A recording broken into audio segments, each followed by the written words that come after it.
Well, good morning, Pilgrim. This morning, I'm going to read from the English Standard Version, Genesis 21, 8 through 21. God protects Hagar and Ishmael. And the child grew and was weaned. And Abraham made a great feast on that day, on the day Isaac was weaned. But Sarah, she saw the son of Hagar, the Egyptian whom she had borne to Abraham, laughing. So she said to Abraham, "Cast out this slave woman with her son. For the son of this slave woman shall not be heir with my son Isaac." And the thing was very displeasing to Abraham on account of his son. But God said to Abraham, "Be not displeased because of the boy and because of your slave woman. Whatever Sarah says to you, do as she tells you, for through Isaac shall your offspring be named. And I will make a nation of the son of the slave woman also, because he is your offspring." So Abraham rose early in the morning. He took bread and a skin of water, and he gave it to Hagar, putting it on her shoulders, along with the child, and sent her away. And she departed and wandered in the wilderness of Beersheba. When the water in the skin was gone, she put the child under one of the bushes. Then she went and sat down opposite him a good way off, about the distance of a bow shot. For she said, "Let me not look on the death of the child." And as she sat opposite him, she lifted up her voice and wept. And God heard the voice of the boy. And the angel of God called to Hagar from heaven and said to her, "What troubles you, Hagar? Fear not, for God has heard the voice of the boy where he is. Up, lift up the boy, hold him fast with your hand, for I will make him into a great nation." Then God opened her eyes, and she saw a well of water. And she went and filled a skin with water and gave the boy a drink. And God was with the boy, and he grew up.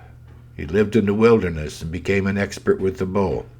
He lived in the wilderness of Paran, and his mother took a wife for him from the land of Egypt. December 2nd, 1883, Charles Spurgeon did a sermon, "Blessed Promises for Dying Outcast." He read from Jeremiah 30:17. "For I will restore health unto thee, and I will heal thee of thy wounds, saith the Lord, because they called thee an outcast, saying, This is Zion, whom no man seeketh after." Well, God's taste and man's differ very much. Whom God despises, God delights in, and whom man delights in, God despises. It often happens that when a transgressor has been put out of the synagogue, Jesus finds him directly. When certain offenders happen to transgress in a particular way, which is rejected and denounced by the bulk of ungodly people, then like so many hounds they unite to hunt the wretched being to death. But the Lord Jehovah interposes to save, as if he would say, "Why do you this, you hypocrites? Why do you denounce those whose sins are no viler than your own?" Well, I believe the Lord Jesus often stands as he did with the woman taken in adultery, and cries, "He that is without sin among you, let him first cast a stone at her."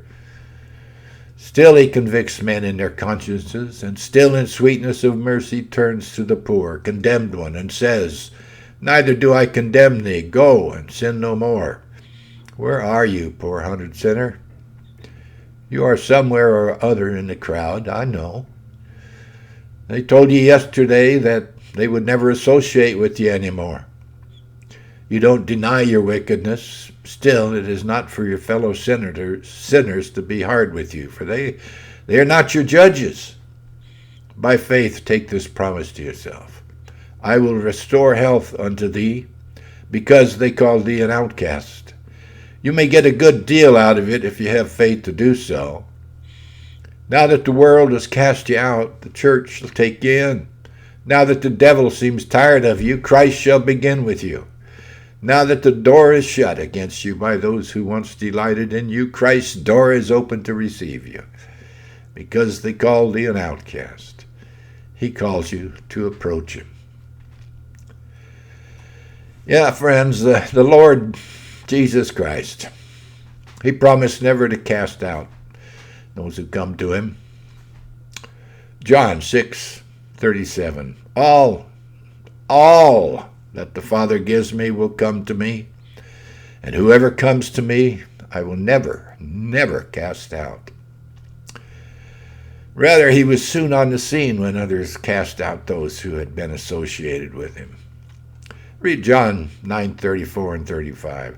They answered him, "You were born in utter sin, and would you teach us?" And they cast him out.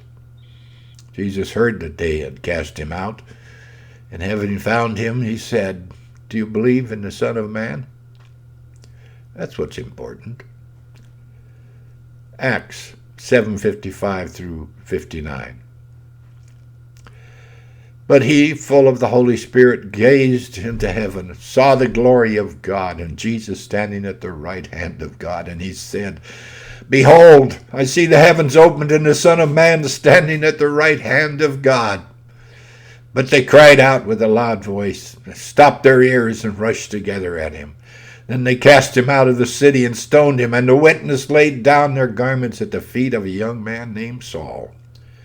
And as they were stoning Stephen, he called out, "Lord Jesus, receive my spirit."